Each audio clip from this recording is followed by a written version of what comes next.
Hello everyone, it's good to see you here and welcome to my channel. Today I want to talk to you about a very interesting topic, the top 5 rules that you may have ignored when you buy your property. Now we all know that locations matters, we all know to get your loan approved and how to engage with your property broker, your lawyer and your mortgage broker as soon as possible in the process. Today I'm not going to talk about this topic, but I'm going to talk about top 5 things that you may have ignored when you buy your property.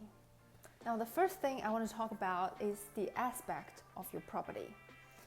A lot of people care about location so much, they focus on the floor plan, but one really important thing that they have ignored is the aspect of your property.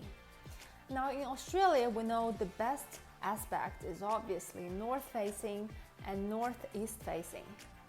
Now in other part of the world like say China or in America, things could be different, that it's best to face south. Now if you have a north facing property, it's great. It's always bright, it's warm in winter, you always have sun shining into your room. An identical property in the same neighborhood with not such a good aspect can cut its price off 10% or more. Now for myself, I've lived in a south-facing apartment for the past 2 years. And may I say that it's always so dark, cold and gloomy in winter.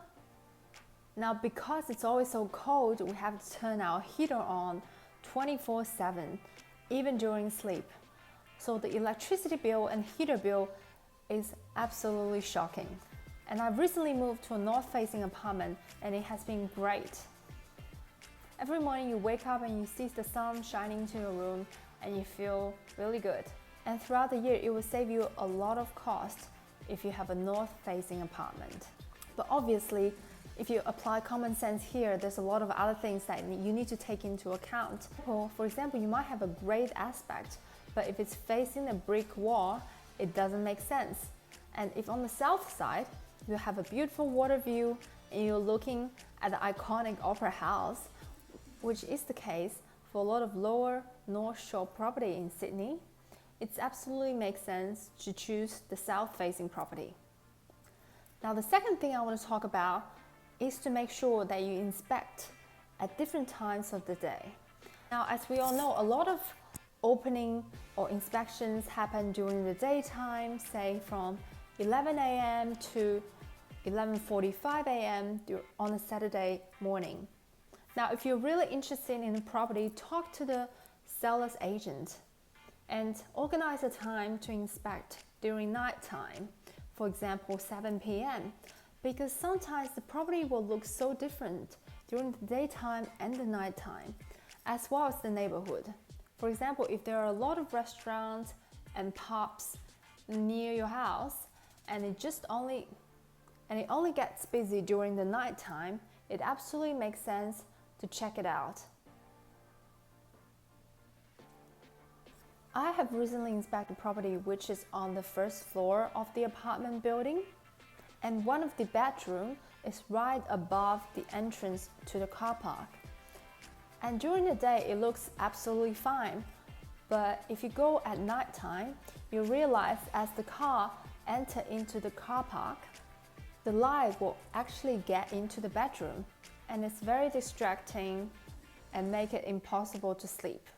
So it's important to look at a property during the day and the night time. And don't be shy to ask the real estate agent to help to open the door and have a look at the property at a different time.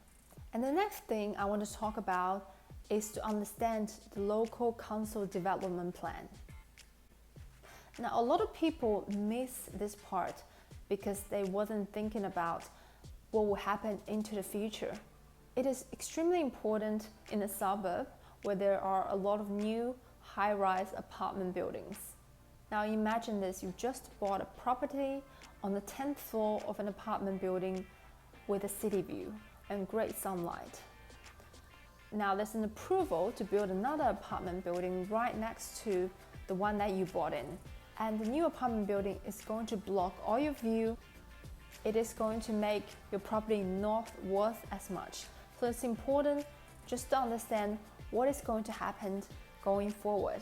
Now, the easiest way is to simply pick up the phone and call the local council where you want to buy the property in. And they also have the approved development on their website, so go check it out. And I can't emphasize enough how important this point is. The next point I want to talk about is to walk around the neighborhood, especially you don't grow up or you don't know the neighborhood too well. Just to look at if there's any local supermarket, any school around, what about the population there? Do you think the lifestyle there is what you want? Spend some time after work just to have a look around the neighborhood, and it's really important to understand what you get. It's really important because in the morning you may go out for a run, and this is the neighborhood you're going to be in. Now, my last tip is really, really relevant if you're buying an apartment. That is, have a look at the strata plan. Now, it costs about $250 to $350 to order yourself a strata report, but it has a lot of information, such as if the building is in good condition, if it needs certain maintenance, how much reserved fund it has, what is its future plan, how is it going to spend its money, and so on.